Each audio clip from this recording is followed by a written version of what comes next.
Have you ever had a near-death experience? Or perhaps someone you know may have had a near-death experience? Well, if so, we would love to hear your story and have you as a guest on our podcast. For more information, visit NDE.world.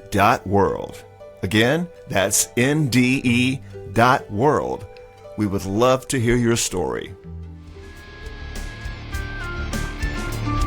Welcome to the NDE World Podcast, where we explore the magical, mystical, and spiritual world of near-death experiences. And now, Ashton Lewis and Daphne Lynn. Welcome back to the NDE World Podcast. I am your host, Ashton Lewis, and my lovely hostess, Miss Daphne Lynn. Good morning, Miss Daphne. Or should I say, hello, Daphne. How are you today? Yes, of course. Hello, how are you? I'm doing good, Yes, we got another review day here on the NDE World Podcast, so I'm looking forward to that. I think we're going to have a couple of pretty good ones on today's episode, so that's pretty cool. Yes, I'm looking forward to it. I always enjoy listening to these episodes and just taking away as much as I possibly can to help me in my walk and my growth, to enlighten me, to really realize that source spirit God energy that's on the other side waiting for all of us. That's so accepting, so loving. It's not like the punishing God of religion. So no, it's not. I love gleaning as much as I can from these accounts. Yeah, that's good. Good deal. And me as well. You can get, and we call it nuggets here on the nug hunting. On the show. We are nug hunting. You can get some really life lessons, some really good life nuggets from the other side, and that's what we love about the show that we do here. And in case you guys don't know, or if you're actually new here, we welcome you here. And for more information about who we are and what we do, feel free to visit our website at nde.world.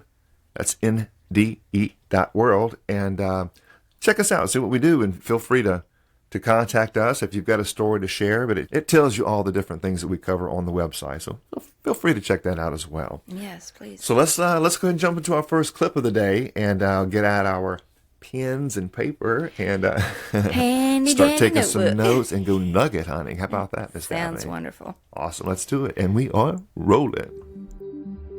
On Sunday, July 17, 2022, I was out and about with my bearded dragon lizard, Lemmy. We were walking through the drainage tunnels as a shortcut to our destination. We were resting in an open part of the wash situated directly behind the runways of North Las Vegas Airport. I was sitting back watching the small planes take off and land. My little buddy was sitting a few feet away sunbathing. I was taking a long-awaited drink from my water bottle as I watched a small, single-engine Cessna making a right turn in my direction and preparing to land. I watched another small plane descending behind it. At least it appeared that way, from my vantage point. I expected the planes to pass directly overhead of me to land. But, to my horror, I watch as the planes collide midair about 50 feet above me. I scrambled to my feet, grabbed Lemmy, and sprinted towards the steep driveway-like slopes of the storm drain. When I heard the deafening sound of an explosion, I was thrown forward with tremendous force while pelted by small pieces of shrapnel. I went unconscious as I hit the ground. When I regained consciousness, I saw nothing but a dark tunnel. I thought I imagined the whole incident, and looked around for Lemmy. But he wasn't there. I freaked out and ran towards the end of the tunnel. I was blinded by an intensely bright light. Then, I found myself in different location. I was a grassy oasis type of place. This confused me as I was greeted by a strange, robed figure who led me down a path to a field. Numerous people were sitting there. I recognized my grandmother, great aunt, and a close family friend. All of them had died when I was younger. I asked the robed figure, "Who are you?" Instead of getting an answer, everyone else was asking me what I was doing there so early. I replied, "I don't know."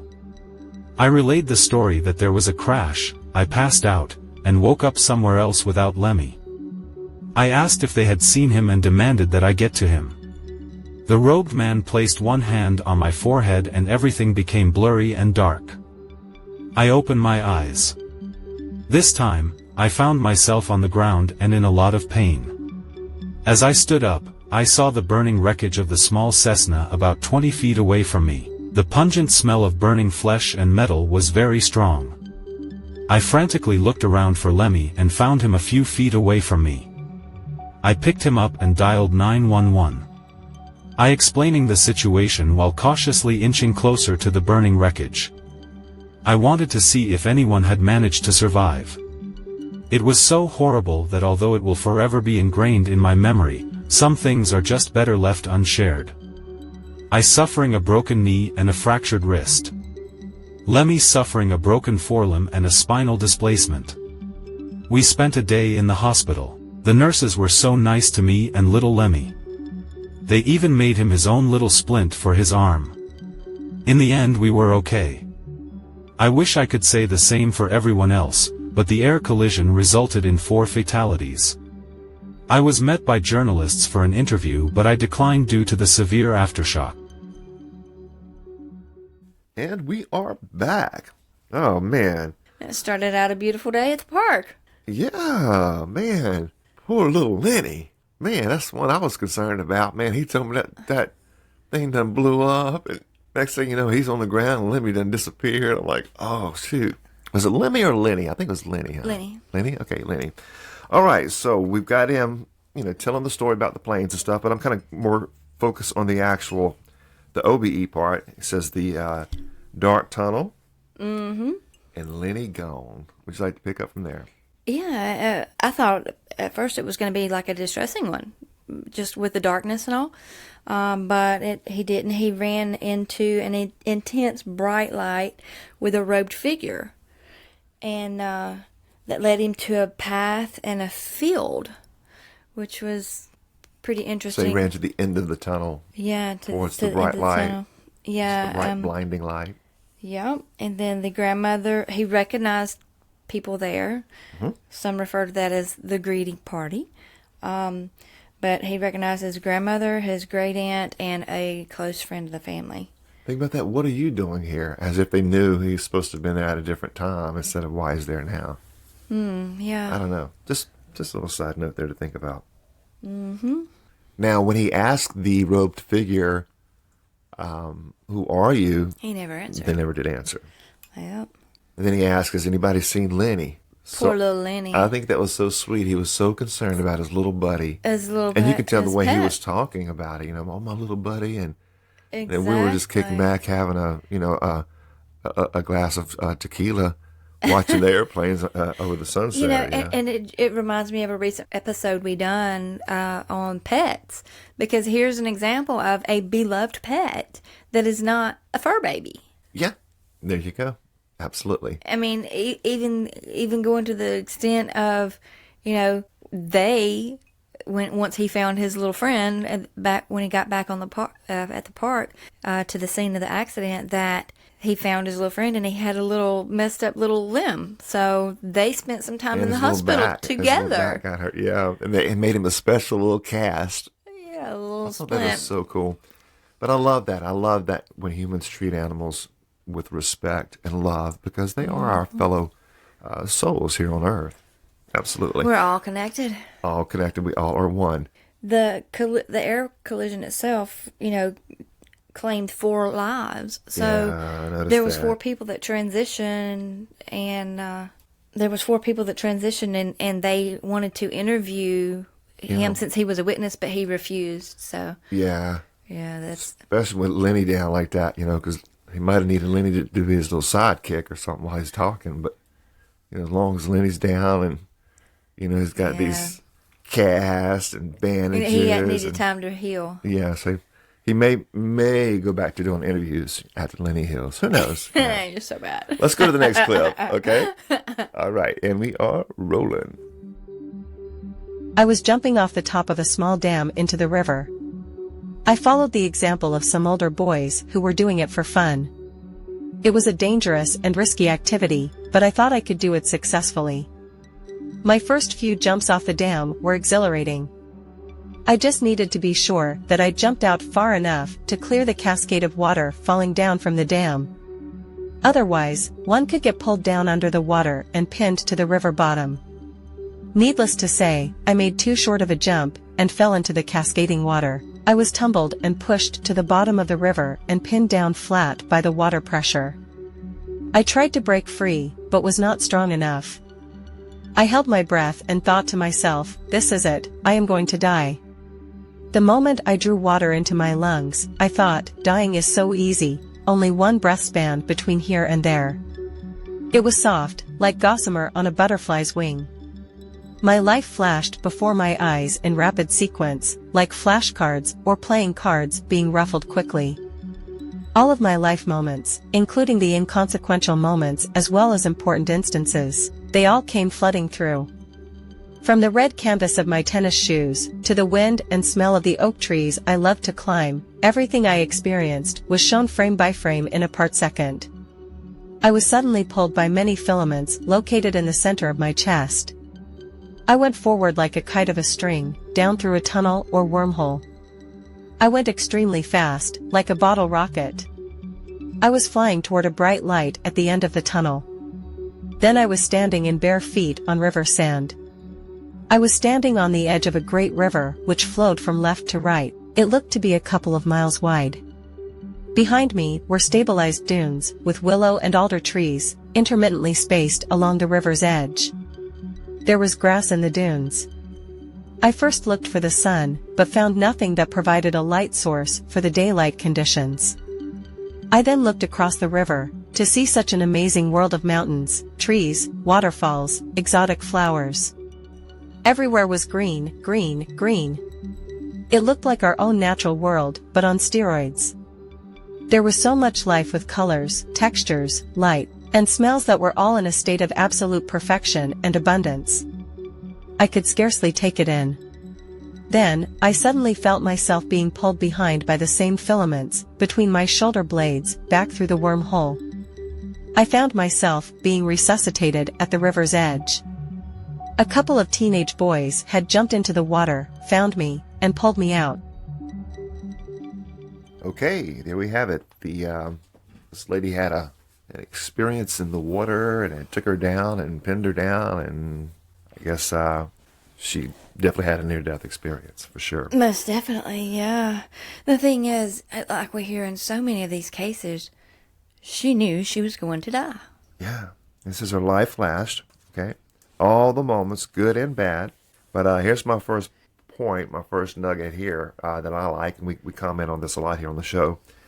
Red canvas of her shoes, wind and smell of oak trees, okay, that she had experienced throughout her life.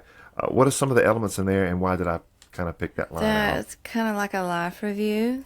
Kind of? Yeah, but I'm going to back up because she had a really good quote. She said... Oh, yeah, the one before that, you had written it down about the breath between each life.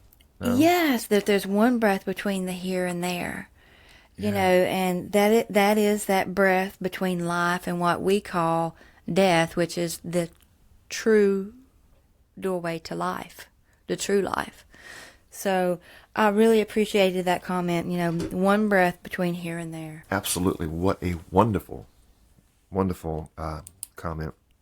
Yes, and it's so true. I mean, and that is for every single one of us. I mean, we really have to look at it that way. I mean, one breath, you never know when that last breath will be. Right.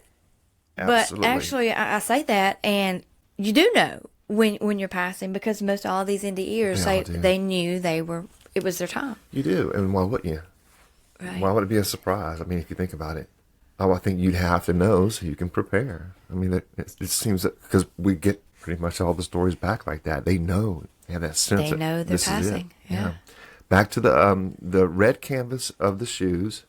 Okay. Yeah, the intense, bright colors and all. Colors. So we get lots of that, but the next line says the wind.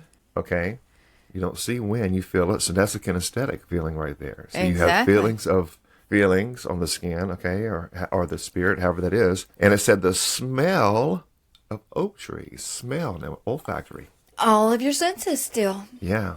So you can smell on the other side. Remember, we recently heard one about this guy smelled his grandfather's cologne on the other side. Yeah. So I don't know.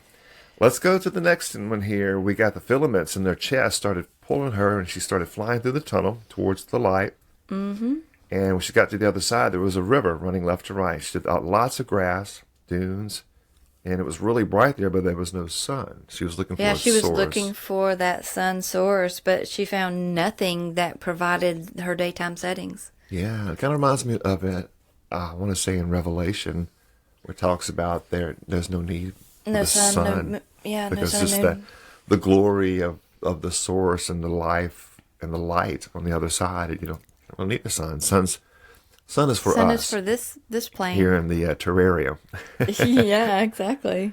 Yes, mountains, trees. We get a lot of this. We get a lot of earth-like qualities on the other side, but just like she said, like on steroids. That's what I was going to say too. It was like our natural world, but on steroids. Waterfalls, the colors, exotic flowers, paradise. Yeah, the perfection and abundance of the colors. Light, textures, smells. I mean, so all the senses are very used a lot in this particular NDE. Then it said, of course, she was pulled back and resuscitated. So, right. Yeah. Any final comments on that? Yeah, I mean, she just got to experience a scene. No life. Well, she did have a life review, but it was like flooding through frame by frame. So it was a very brief life review. Yeah. But she had no what we call greeting party or recognized family loved ones. So it was very, very brief for her. Gotcha. Which is good that somebody had seen her go down. Yeah. Absolutely. For her and maybe we can come back and share that story. Yeah, exactly. Exactly. Yes, indeed. Okay, well, looking at the clock, we're going to go ahead and go with one more. And do one more? Yeah, we'll throw that in real quick and see if we can find some more nuggets, and we'll take it from there. Sounds great. All right, and we are rolling. I was in my living room around 10 a.m. The morning was clear and sunny. Since I was trying to get a permanent position at the university, I went to learn about a second refusal they sent me. I was greatly distressed with an immense feeling of depression and loss of hope for my future. I then decided to write down a kind of legacy listing the failures of my life. At the moment when I took my paper and pen, I was inspired to write a poem that seemed like it was dictated to me. But I didn't hear any audible voice as everything happened in the form of internal thought. I had the feeling to discover my own poem while writing it down, as if I didn't know what I was going to write. The poem was about the nostalgia of love. I had a strong desire to cry but held it back. Then I had several times the thought, God is calling you, in an insistent way. It was as if this thought was something like a message that was sent to me. I didn't produce this thought consciously. However, this seemed totally absurd to me, as I was a declared atheist and philosophically close to Nietzsche and to the death of God. I was also an avid reader of Arthur Schopenhauer and Sigmund Freud. I resisted this thought and refused to accept it. I turned my face in thought behind me, and was immediately projected in a black well, forming a tunnel with stones of a regular shape, very dense and compact. Almost immediately I felt a vertical movement without knowing if it went up or down, and all the stones transformed into light. I found myself in the middle of a light of an inconceivable intensity. Compared with this light, the sun when looking it in the face looks like a weak electrical light bulb. This light was of a total transparency, to the point that normal light seemed dense and compact in comparison. Because of my feeling, I knew without the smallest doubt that this light was God, while I was an atheist, in the same way as you don't doubt the existence of the sun when you receive its beams.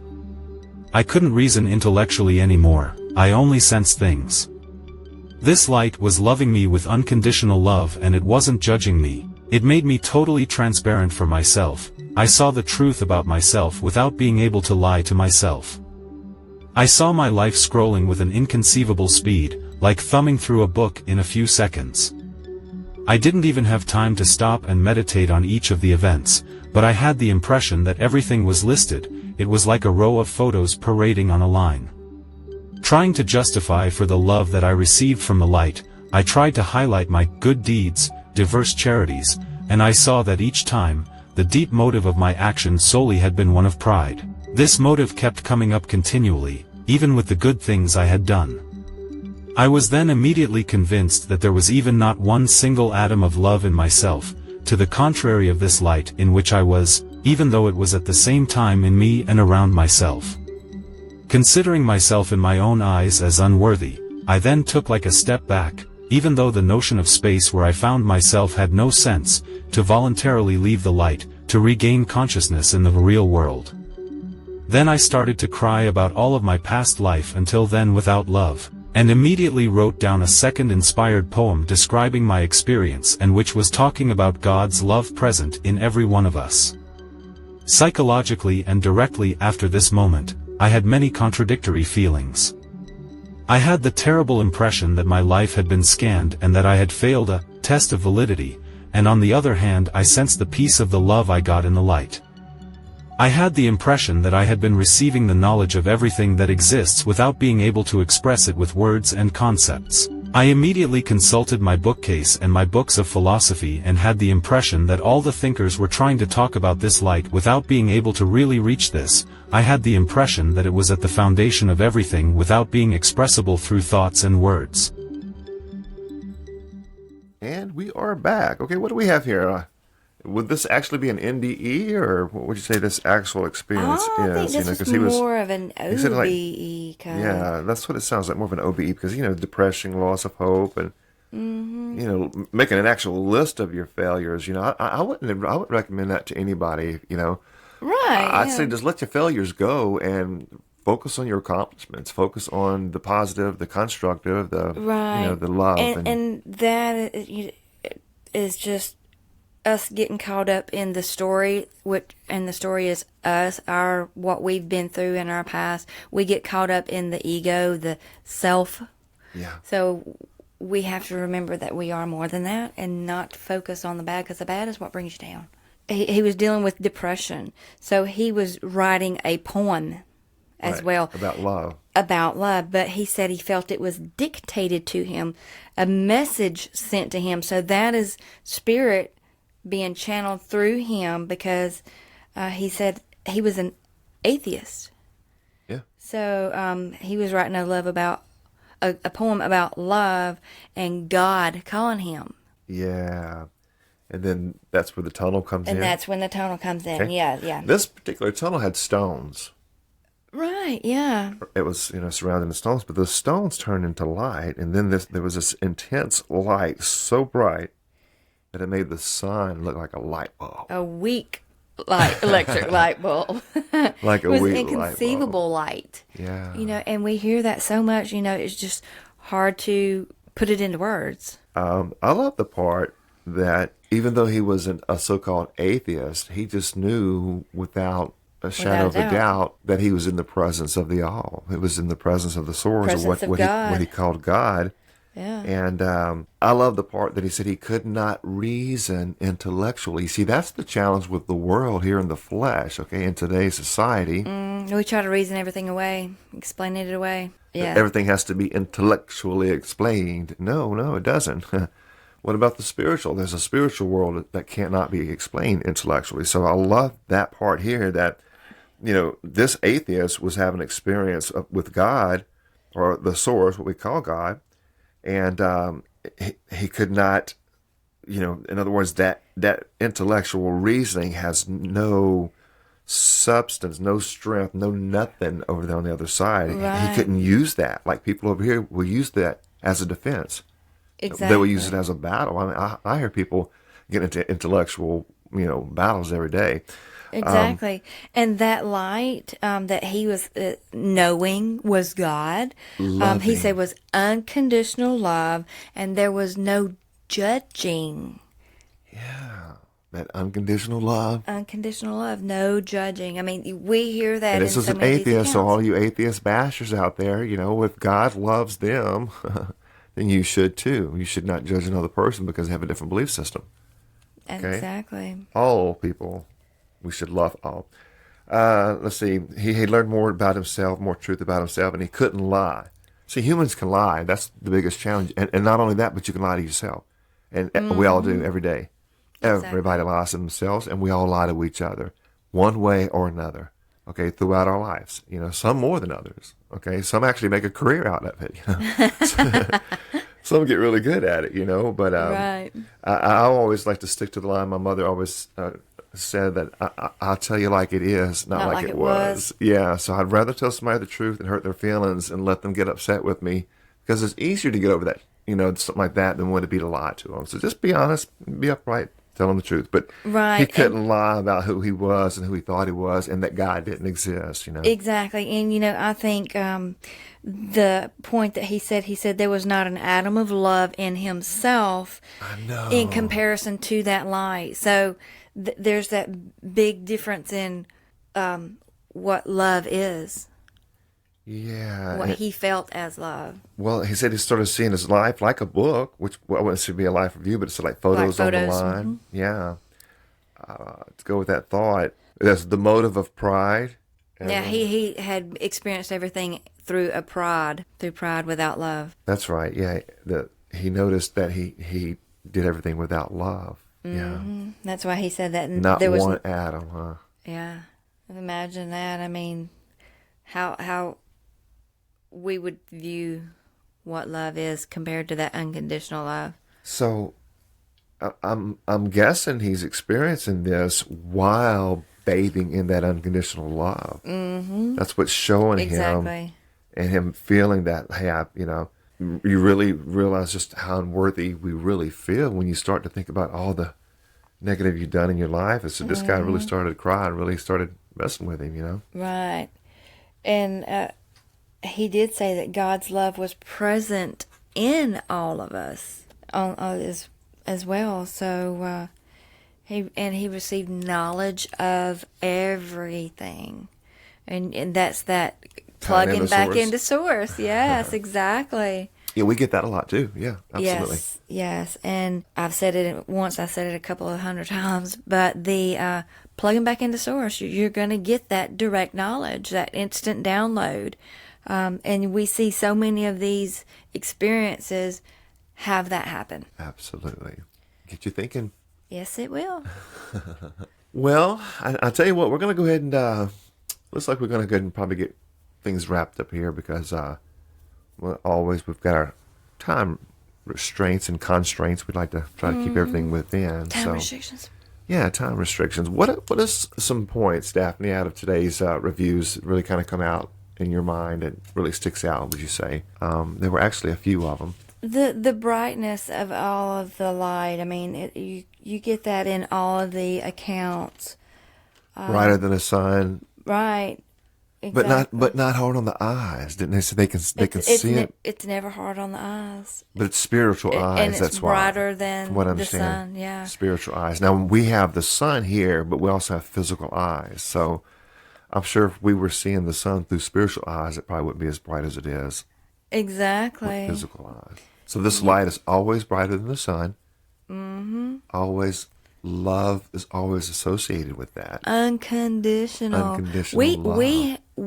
We love conditionally here. Most people do. Yeah. We say, oh, we don't. I love you 99%. no matter what. And you do love, but it's not the love of this God source energy. Right. And God is love. Mm-hmm. And love is a spirit. God is a spirit. And, you know, when I was in religion, you know, reading time and time again and knowing that God is love, I had a different appreciation, a different understanding of what that love is, being God. Now that I'm out of religion and learn these stories from the NDEers, I understand more what that God is love is. Right. And it is so beautiful. I mean, it takes it to a different level. It really does. It's just so enlightening to really understand that now. Because when I was in religion, I thought I understood it. But looking back now, I had no clue what that love is. And looking through these accounts, that God of love is not a judging, punishing God. That's not what love is. Punishment and condemnation is not love. No, it's not.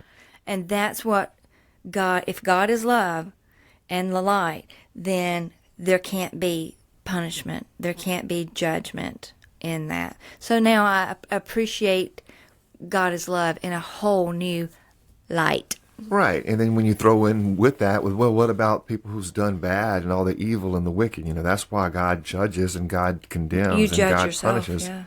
Well, when you learn that, you are the judge of your own deeds, right. your own actions, you will have to come back and, or you will have to deal with all of your choices that you made. Your while poor you were choices, here. yes. Yeah, all most of us. Definitely. Yeah. All of us, yeah. And when I say you, I mean you as in plural, and I am included into that. Maybe I should say we. I do that from time to time. And if I say you, I do mean us as a human race. You, we, me, us, all of us. Well, if the shoe fits, wear it. Exactly. It's really that simple. If the shoe fits, wear it. Yeah. Yeah. If it resonates, accept it. If it resonates, Apply yeah. it. So if it doesn't, the then... disclaimer is the bottom line is none of us are going to know any of this until we all get there. Right. On the other side, and once you get to the other side, then you'll know. It'll no longer be a guess, So that's why you have so many contradicting and conflicting concepts and ideas over here in this realm, with humans from the even the world of religion alone. Think of all the different religions, different religions in the world. Most definitely. That alone, and think of all that division. Yeah, within just the religious world. That's not talking about the political world. Exactly, yeah. And I think about the division of what we have in this world and the different doctrines and everything from those religions. The unity and collective of the other side from these NDEers. Their stories have a line running through them that is truth and unity, whereas right. religions and politics and everything on this side divides. Oh, different. And that's a very good point. Very good point. So we'll go ahead and wrap up with that. That'll definitely get you thinking. And like we always say, and all these NDEers say, there is no religion on the other side. So exactly. Question your religion, guys. Question your religion. So we're going to go ahead and wrap things up. And as always, we love you so much. And thank you so much for tuning in. Yes. And may peace be with you all. And until next time, always let your light shine. For more information about the NDE World Podcast, visit NDE.world. That's NDE.world.